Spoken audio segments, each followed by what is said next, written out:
আসসালামু আলাইকুম। আজকে আমরা এমন একটি কাজ নিয়ে আসলাম, যেটা আপনাদের মাঝে শেয়ার না করে আর পারলাম না। আর কাজটা হচ্ছে, আমাদের বাথরুমের পাইপ জ্যাম হয়ে গেছে। আমরা অনেকভাবে চেষ্টা করেছি এর জ্যাম ছুটানোর জন্য, কিন্তু পারি নাই।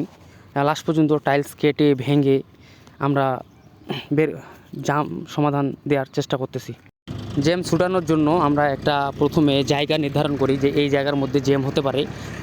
আর কারণ আমরাই এই কাজটা করছিলাম মোটামুটি 5 বছর আগে, তাই পাইপলাইনটা কীভাবে করানো আছে তা আমাদের কিছুটা হলেও মনে আছে। তাই একটা জায়গা সিলেক্ট করে আমরা সেই জায়গাটা ভাঙি। আর জ্যামটা হয়েছে মূলত বাড়িওয়ালার দোষেই।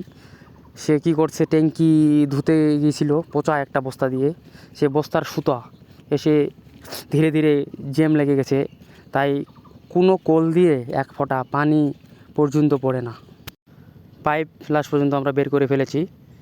এখন এটাকে কাটবো, কেটে দেখব যে এর মধ্যেই জ্যামটা হয়েছে কি না, না অন্য কাছে। তো ইসাক আমার সুদক্ষ মিস্ত্রি, সে কাটাকাটি শুরু করে দিয়েছে। তো আমাদের অনুমান একদম ঠিক, কাটতে গিয়েই বস্তার সুতা বেরোতে ধরেছে। আশা করি কিছুক্ষণের মধ্যে আমাদের কাজটা সম্পূর্ণ হবে, আর বেশি একটা ভেজাল করতে হবে না, আর বেশি টাইলসও ফাটাতে হবে না। এই দেখেন ময়লা, আরও অনেকগুলো ময়লা ভেতরে আছে।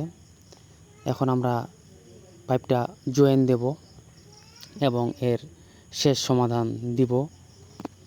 আর মিডিল অবস্থায় একটা পাইপ জয়েন দেয়া কি যে কষ্টকর, এ শুধু একটা মিস্ত্রি জানে, আর কেউ বুঝতে পারবে না এর কথা।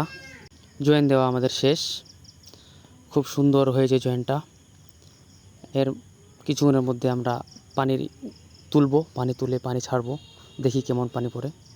আলহামদুলিল্লাহ, আমাদের পানি ইনশাল্লাহ ভালোই বেরোবে।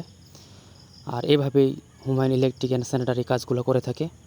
আসসালামু আলাইকুম।